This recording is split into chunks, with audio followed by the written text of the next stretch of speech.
Hello बच्चों, आइए प्रश्न को देखते हैं। प्रश्न दिया गया हमें 5 पत्रों को 3 डाकघरों में कितने प्रकार से डाला जा सकता है। बच्चों इस प्रश्न की जो हमारी मुख्य अवधारणा है वो क्या बनती है? मुख्य अवधारणा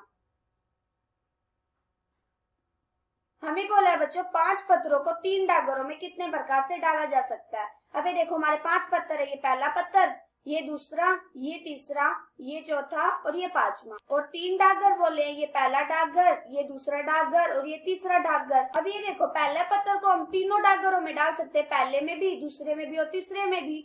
और दूसरे पत्थर को भी हम पहले डाकघर में भी डाल सकते हैं, दूसरे में भी और तीसरे में भी। और तीसरे पत्थर को भी हम पहले डाकघर में भी डाल सकते हैं, दूसरे में भी और तीसरे में भी। और हमारा जो चौथा पत्थर है उसको भी हम पहले डाकघर में भी डाल सकते हैं, दूसरे में भी और तीसरे में भी। और जो हमारा पांचवा पत्थर है उसको भी हम पहले डाकघर में भी डाल सकते हैं, दूसरे में भी और तीसरे में भी। अब ये देखो यहाँ से हमें क्या दिख रहा है, पहले पत्थर को डालने के हमारे पास 3 तरीके हैं, और दूसरे पत्थर को भी डालने के 3 तरीके दिख रहे हैं, और तीसरे पत्थर को भी डालने के 3 तरीके हैं, और चौथे पत्थर को भी डालने के 3 तरीके, और पांचवे को भी डालने के 3 तरीके। हमें क्या बताना है, उनके कितने प्रकार से डाला जा सकता है, मतलब इन सबको कितने प्रकार से डाला जा सकता है। अब ये देखो यहाँ से हमारा कितना आ जाएगा, यह जगह 3 गुणा में 3 गुणा में 3 गुणा में 3 गुणा में 3, यहाँ से कितना आ गया 243।